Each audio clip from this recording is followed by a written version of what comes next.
అధికారుల సంఘం అధ్యక్షుడు ఏలూరి శ్రీనివాస్ గారు ఉన్నారు. ఆయన ఈరోజు సిఎస్కి నోటీస్ ఇచ్చిన సంఘం ప్రతినిధి, వారితో మాట్లాడదాం. శ్రీనివాస్ గారు, ఆర్టీసీ ఉద్యోగులు సమ్మెబాట పట్టారు, సమ్మెకు దిగారు ఆల్రెడీ. ఈరోజు ఒక్క బస్సు రోడ్డు ఎక్కలేదు, రేపు ఇంకా వాళ్ళు ఉధృతం చేయబోతున్నారు. మీరు కూడా నోటీస్ ఇచ్చారు, మీ డిమాండ్లు ఏంటి? కళ్యాణన్న, గుడ్ ఈవినింగ్.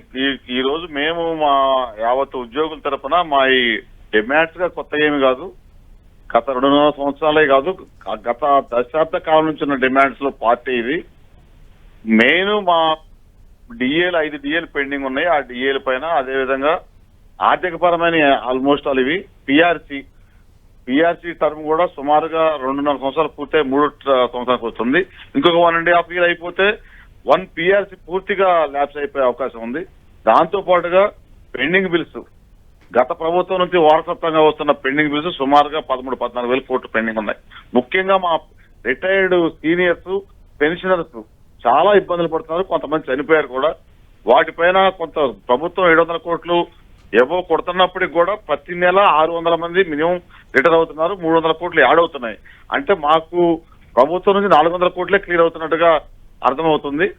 దీంతో పాటుగా హెల్త్ కార్డ్స్ కూడా గత ప్రభుత్వంలో ఎలక్షన్ ముందు ఏదో జియో ఇచ్చిన దాన్ని అటు పక్కన పెట్టిన తర్వాత మళ్ళీ మేము జేఏసీగా ఫామ్ కావడం, ముఖ్యమంత్రి గారిని కలవటం, కేబినెట్ సబ్ కమిటీ, ఉప ముఖ్యమంత్రి గారిని కలవటం, ఆఫీసర్స్ కమిటీని కలిసిన తర్వాత కొంత పురోగతి ఉన్నప్పటికీ ఎప్పటికప్పుడు మా యొక్క పెన్షనర్స్ కావచ్చు, చాలా మంది వైద్యం కోసం చూస్తున్న వాళ్ళు ఎప్పటికప్పుడు ఆపరేషన్ పోస్ట్ పోన్ చేసుకుంటూ వస్తున్నారు. అది ఏ వారం ఆ వారం ఇకైతే మేము మే 1 అన్నాం, ఫిబ్రవరి అన్నాం, మార్చి అయిపోయింది, ఏప్రిల్ అన్నాం. ఇప్పటికి మే కన్నా కంప్లీట్ చేయాలనేది మా డిమాండ్. దాంతో పాటుగా 5వ డిమాండ్ సిపిఎస్ ఎంప్లాయీస్ మేనిఫెస్టోలో పెట్టారు. దానిపైన ముందు పరిశీలన కమిటీ వేసి ఇతర రాష్ట్రాల స్టడీ కన్నా పంపించండి. మినిమం ముందుగా వాళ్ళకు ఒక హామీ ఇవ్వండి జరుగుతున్నట్టుగా. దాంతోనే పార్ట్గా ఉన్న సుప్రీంకోర్టు జడ్జిమెంట్స్ ఉన్నాయి. ఇతర రాష్ట్రాలు ఇంప్లిమెంట్ చేసిన 19/2004 కంటే ముందు నోటిఫికేషన్ ఎంప్లాయీస్ సుమారుగా 6,000 మంది ఉంటారు. వాళ్ళ జెన్యూన్ విషయం. సెంట్రల్ గవర్నమెంట్ యూపీఎస్ అంటుంది, ఇక్కడ సిపిఎస్ రద్దు అంటున్నారు, మేము ఓపీఎస్ అడుగుతున్నాం. కన్ఫ్యూజింగ్ లో అంతా ఉంది. కాబట్టి ఈ మెయిన్ డిమాండ్లు 5 డిమాండ్స్ పైన మేము మొన్న 17వ తారీఖు లంచ్ అవుట్ డెమాన్స్ట్రేషన్ చేయడం జరిగింది. అది ప్రజాస్వామ్యబద్ధంగా, శాంతియుతంగా యావత్ ఉద్యోగుల జేఏసీ 15 లక్షల మంది తరఫున చేశాము. మళ్ళా శ్రీనివాసరావు గారు, ఆల్రెడీ ఆర్టీసీ కార్మికులు రోడ్డు ఎక్కారు. వాళ్ళు కూడా మేనిఫెస్టోలో, మీరు చెప్పినట్టే మేనిఫెస్టోలో పెట్టిన అంశాలనే అమలు చేయాలని కోరుతున్నారు. ఇంకొన్ని డిమాండ్లు వాళ్ళవి ఉన్నాయి. ఆర్టీసీ కార్మికులకు కూడా మీ టీజీఓ కానీ లేదంటే ఉద్యోగ సంఘాల జేఏసీ కానీ మద్దతు ఉందా?